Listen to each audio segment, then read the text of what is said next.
The approach I took to the information I want to share with you all today is going to touch on just sort of, again, some of the basic principles of, what it is to be a sustainable labs program, but also kind of a lot of what makes our program at Penn State kind of interesting and unique, which I always love the opportunity to talk about and share because we do have a kind of a program that's a bit different than quite a few other kind of academic institutions that do green lab stuff. And so I always love the opportunity to kind of share the model that we operate with here at Penn State. So for starters, I don't know how familiar folks are with Penn State as an institution, but just to give you some context, Penn State is like an institution with a capital I, one of the largest universities in the United States in terms of like physical space, in terms of undergrads, in terms of campuses. So Penn State, I'm located at main campus, which is called University Park, but we also have 23 other campuses across the state,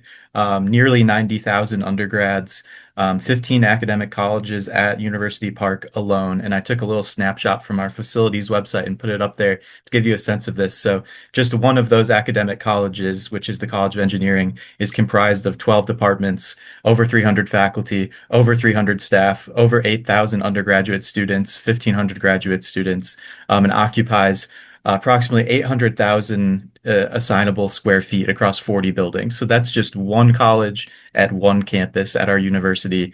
For some folks, at other universities, 80, over 8,000 undergrads and 1,500 grad students comprises their entire kind of college. So we're operating in a really interesting kind of space that requires us thinking at scale in a number of different ways.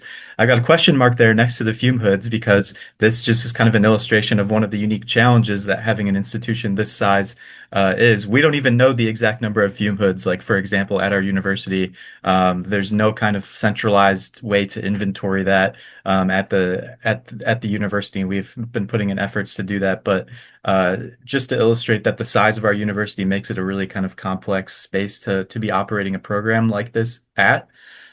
So what I wanted to show you next, I was Star shared some great statistics and maybe gave some hints towards where your thinking might go with a question like this. But I just wanted to encourage folks, if you're keyed in here and you can see my screen right now, I've got a question up on my screen that is sort of a multiple choice question that I was curious if people wanted to throw some thoughts into the chat. It's just multiple choice. So if you take a look at my screen right now, the question is that research labs take up 21% of the physical space at Penn State's main campus, but use blank percent of the total energy. So I've got four choices up there, 21%, 39%, 45%, 57%. And let me pull up the chat just so I can see what some folks are guessing. You all are too good at this. Yes. Yes, you all are too good at this. The answer is 45%.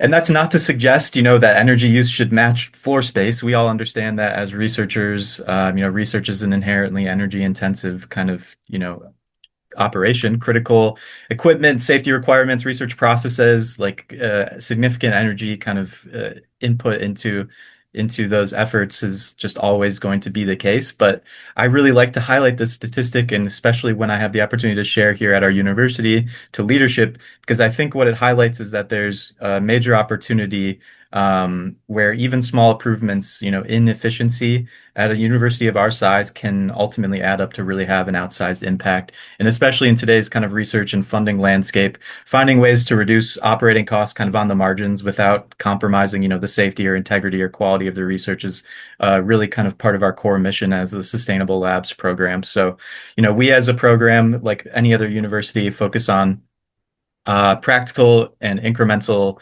kind of efficiencies that we can identify across the board in different operations. So just to give you all just a really brief snapshot of kind of the origin of our program. So we were actually funded through an NSF grant in 2022, which had been which was part of the large material science research grant here at the university. And folded into that grant was an opportunity to train undergraduates in sort of sustainable research. research. So when they, this was, I say they because this actually preceded my time at Penn State. This was the year before I joined as the program director. So I'm kind of retelling the story that I've been told about this.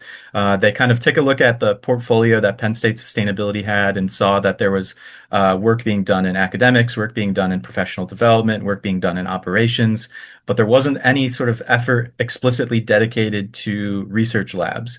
And so my predecessor in the role that I'm in partnership with somebody at our university who worked on the MERSEC grant, came together and said, let's come up with an idea for a sustainable labs program. That NSF grant was awarded, and they piloted first year with just 5 labs in 2022, 2023. And it's grown since there. We just wrapped up our 4th year. We've just passed over 100 labs being part of our program in total. And I'm excited to share a little bit more about kind of the specifics of our program. So obviously it's an approach to, the idea, as I've mentioned, is to advance sustainable operations in research labs.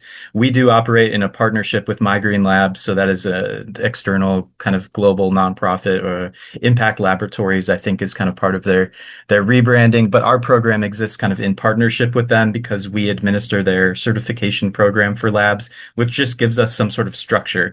So as I mentioned at the beginning, our program's a little bit unique, and one of the ways that our program is unique is that we actually operate as like a cohort model. So we enroll usually between 20 and 30 labs every year that are interested in being part of the program.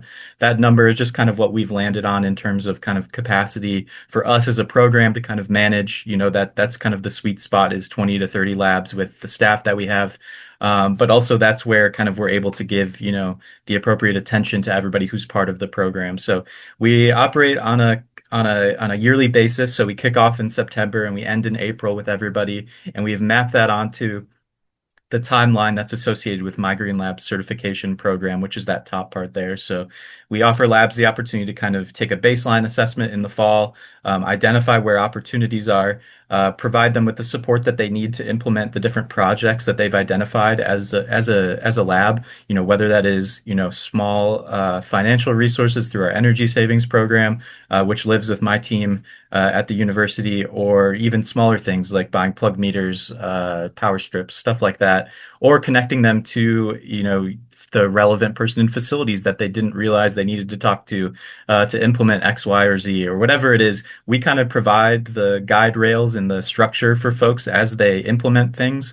And then we revisit that certification assessment in the spring, kind of have an end of the year celebration that folks kind of end their year with and kind of graduate from our program. So to say, we keep them kind of in the fold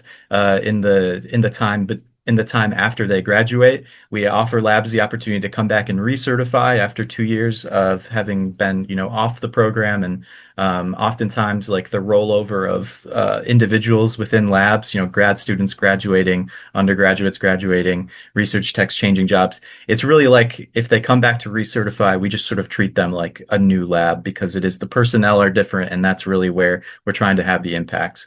But another one of the things that really makes our program unique, that I've spoken about at like conference panels and other times that I have the chance to talk about our program, is that we really, first and foremost, consider ourselves like an education program more than an operational program.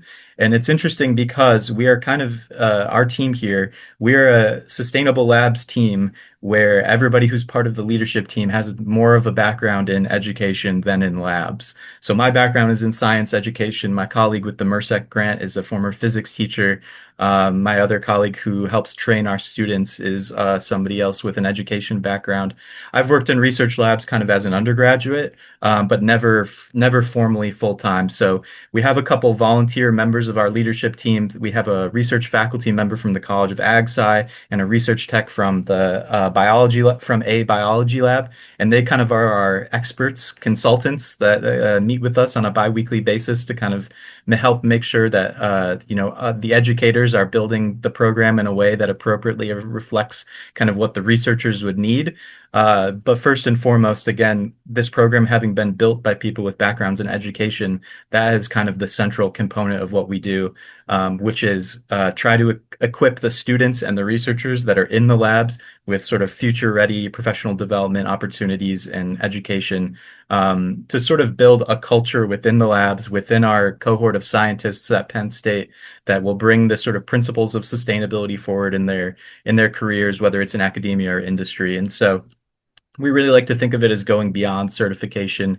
We help labs earn their My Green Lab certification. We achieve, certain operational outcomes. We track the savings for the university, but the sort of student experience of the students affiliated with our program is where a lot of the energy and time goes into and where we see a lot of the return on our investment.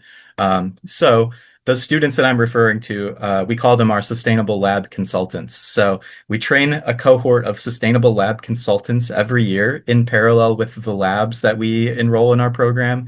Labs can opt into this. They don't have to have an undergraduate paired with them, but we find that it's pretty effective at driving kind of, success in both the certification, but also kind of the program implementation. So labs can opt to host an SLC. SLCs are trained by us, our team. They're paid by us a stipend on a semester to semester basis as long as they, hit certain attendance benchmarks. They have to attend their training every week. They have to make sure they're turning in assignments. It's a bit like a class, but it's really more of like a professional experience for them. So labs, again, can opt into this, and typically between two-thirds and three-quarters of our labs do opt into it. And again, this is a really unique model that we don't really see other universities or institutions doing. And this was part of the benefit of that original MERSEC grant through the NSF, was that the grant itself was really interested in these sort of broader impacts on students' learning and development. And so that was one of the benefits of that particular grant, was that it gave us money that could be used to kind of build this training program for students. So it really becomes sort of a reciprocal benefit. The students are not only learning, but they're also helping the labs achieve better outcomes. So there are a number of other ways that kind of we build in engagement to our year. So I mentioned the cohort model, I think, is really essential to the way that we're able to drive change. And so one of the things that I was thinking about in developing this presentation, and from when I had the chance to talk to Ru Ching, was about some ideas maybe for you all. And I have to say, to highlight some of the most helpful, one of the most helpful things for us as a university is if you can build shared accountability around a group trying to achieve something at the same time. So maybe there are two labs or three labs that want to come together and try to, improve their sustainability. That sort of shared accountability of being together adds a lot to, I think, the ability to achieve things. So we enhance engagement for labs that are part of our cohort every given year with really kind of structured communications. We're in touch with folks every couple of weeks with sort of, I don't want to call it a newsletter because it's not as official as that, but just sort of keeping folks on pace for kind of where they should be at in the certification process. We have monthly webinars, much like this, where we have experts from inside the university and outside the university come in and talk about whether it's procurement or professional development or green chemistry. We leverage internal expertise and kind of external partnerships to have folks come in. And those are obviously optional for labs to participate in. But again, that feels like it builds a little bit more structure into that time between September and April. They really feel like they are part of a program when there are these checkpoints on a month-to-month basis that they know they have the chance to kind of supplement their learning with. So that's been really helpful. One of the other efforts that we launched formally this year that has been an awesome way to kind of connect folks with relevant expertise is an industry advisory board. So we established this year, and this is probably more relevant to us in higher education than you all, but still, it was a great way to kind of help us draw on the kind of insight of folks in really relevant industries across the country to kind of help advise us on our program strategy and future growth, and also provided like a really valuable perspective. As I mentioned, we train these undergraduates, and we want to make sure that the training we're giving them really reflects actually the workforce skills and trends that industry is looking for students. So the folks who are part of our industry advisory board kind of spent a day with us in November. We met with them on a kind of month-to-month basis as well, and gave them opportunities to lend their expertise to different of those sort of webinars and case studies that we presented to grad students as well. But just a great way to kind of, build more engagement into the year for labs. So as I mentioned, and I just wanted to like hammer this in with one more slide about the cohort model because I keep mentioning this over and over. I think that this is probably the biggest part of us being able to have kind of accountability and structure to our program is that the labs that are interested in going through our program are going through things at the same time. So it builds again just kind of a concrete sort of roadmap for folks who are going through our program. So on the right there, that's just a snapshot of an example of what our year looks like, essentially. We start in September. Every lab attends orientation. At the educational series, those are like those webinars that I mentioned. The blue, the words that are there in blue are the if you have a student in your lab, they will come and they will help plug meter equipment so we can get kind of a baseline on, different energy use within your lab. The students help us facilitate waste audits in labs. The students help with kind of auditing fume hood behaviors. The students present in the spring at a forum where they share kind of what they've learned during the year. They implement kind of green chemistry. If it's relevant to the lab that they're partnered with, they learn about green chemistry. So just by having like a shared calendar that we present to folks in September, I think it really makes folks feel like they're part of something rather than just sort of being alone out on an island as like a singular lab that's interested in, maybe changing their whatever, modifying their practices. It really feels like they're part of a community, which I think is what drives a lot of the success in our program. So just to give you all a snapshot of some of the program impacts and really root this in sort of some practical, what labs have done. I heard a number of these things kind of actually mentioned by Star in terms of just sort of some of the practical things that labs are doing down at UGA as well. But across the different kind of categories that we ask folks to focus on, there's a number of different ways that we help labs achieve kind of improvements in these different categories. So, as I mentioned, the energy savings program at our university, which is, as the name suggests, a program that helps Penn State save energy. We have sort of formally integrated that into sort of a partnership with the Sustainable Labs program. So now there is a process where if labs identify opportunities to improve sustainability, whether that's buying a more energy efficient piece of equipment or changing the lighting in their room so it turns off automatically rather than gets left on. There's no such thing as a project too small for our energy savings program, and we've really formalized the way for labs to engage with that. The freezer challenge, as Star mentioned, chilling up freezers. It's not just about chilling them up, and not every lab wants to do that. But sort of best practices around freezer maintenance, we make sure to encourage those across labs that do have cold storage in their lab. Behavior change around fume hoods. Our university also has a fume hood hibernation program. So identifying fume hoods that are no longer being used in order to hibernate them. As I mentioned, we provide timers and power strips where they're helpful for labs to kind of put pieces of equipment on timers. We find that to be a big small piece of the picture. We've standardized some standard operating procedures, kind of templates, so ideas for folks to kind of integrate. Here's how you can integrate sustainability into your lab standard operating procedures. We provide basically some templates for folks who are interested in that. We've helped organize labs into affinity groups, so once you graduate from our program, you can still be part of kind of the loop of other labs that are interested in green chemistry or other labs that are interested in waste reduction and recycling. We're finding ways to kind of make sure that folks stay connected so that they still feel like they're part of the Sustainable Labs community once they're done with the program. We won a mini grant with our local Center County Recycling and Refuse Authority last year to expand plastic recycling to include pipette tip boxes, which was not previously part of the waste stream that Penn State was able to recycle. So we've rolled this out in one building on campus here to kind of pilot the process required with our facilities people. Because again, Penn State being such a large institution, these buildings are so large. There's a lot of kind of logistical coordination around additional flow, like waste flow and the actual physical labor required to increase recycling waste streams. So we're piloting that with one building right now and working to create kind of a playbook for other buildings who are interested in introducing this additional waste recycling stream to their building as well.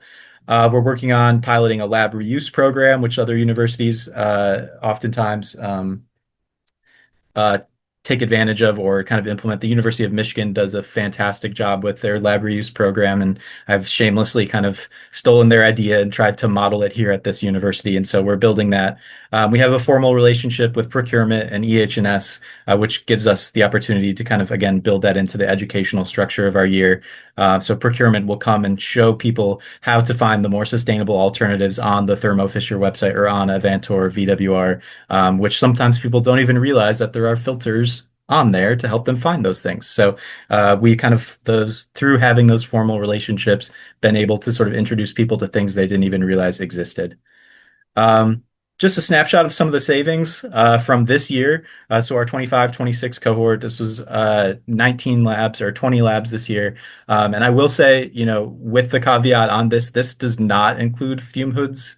This does not include savings associated with fume hoods, um, which makes this overall savings, if you include fume hoods, the overall savings are much larger based on kind of the My Green Lab impact estimator quantifications.